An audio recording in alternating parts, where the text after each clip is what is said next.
So I'm here in the greenhouse in early May, and it's time to get planting out all these tomatoes. I've got about 30 plants to put in this year, a nice selection, so we'll get to it. I'm going to be planting through this membrane eventually, but I just want to remove any of the lingering weeds before I give a little bit of bloodfish and bone, and then a couple of bags of the Mills organic compost, which I'm trialling this year. Give it a little bit of a tickle into the surface with my mantis tiller, and then just give it a little bit of a tidy up. Pretty much the whole polytunnel's been out of use for a few years now, so it's really dry, so I'm just giving it a really good soak before I'm thinking about putting any plants in there, just to sort of wake the soil up a little bit.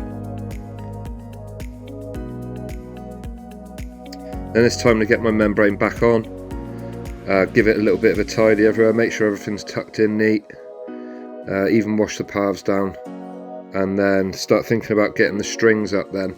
So I've got a wire that hangs the length of the polytunnel up high, so I'm just attaching my strings about between 18 and 24 inches apart. 99 ways to use a blowtorch is one. To make my planting holes in the membrane, I'll just cut myself a template, blast a hole in it, and then follow that all the way down through the polytunnel. It's not perhaps the most environmentally friendly way of doing things, but it is the best way of doing things. It's way better than scissors, a lot quicker. You don't end up with all the frayed ends and bits of plastic all over the place for years. And if you're anything like me, you end up inhaling a lot of fumes anyway, so it's not all bad. Then I'm going to give the plants a good drink before they get planted out. I'm going to use some fish shit and a little bit of the Mills start here as a treat. Fish shit will introduce beneficial bacteria to the roots. The start will just give the young plants a nice kick of nitrogen, as well as all the benefits that come with seaweed extracts. This should keep them more than happy for a good while after planting out.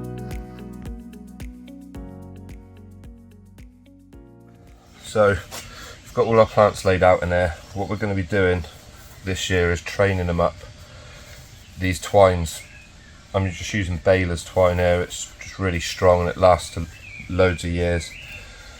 Benefit of using this is, rather than sticks, is that when you're in here pinching out all your side shoots throughout the season, rather than then have to tie your plants up to a cane, you can just wrap the stems around as you go, which just saves loads of time, especially when you're growing 30 odd plants. So go through the process now and show you how we do that. So now it comes to planting them, there's not really that much more to it than sticking a plant in the ground with some string underneath it, if I'm honest. Firstly though, I'll always have a look at the roots. Nice root system on this plant, and then I'll give it a bit of a scratch just to break up the form of the sort of square pot, which I think just lets the plant roots sort of branch out and get established that bit quicker. Then it is just lay the plant on top of the string and just pull it down nice and tightly into the planting hole and give it a good firm around.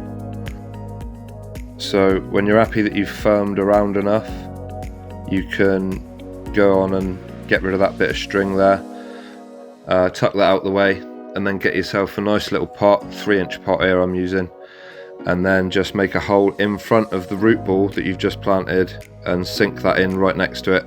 This is just going to help a lot through the season when it comes to irrigating and just being able to get that nutrient and the water right where the roots need it in the hot weather. Just remember a label. There you go.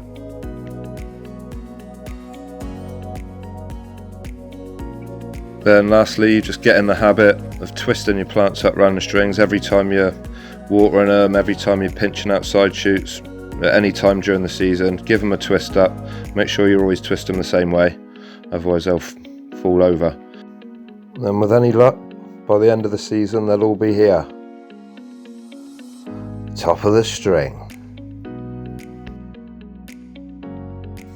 Final blast then in each of the pots, just to settle any of the soil around the actual pots and around the roots of the plants, and then that is pretty much it. That's how I plant out tomatoes. Job done.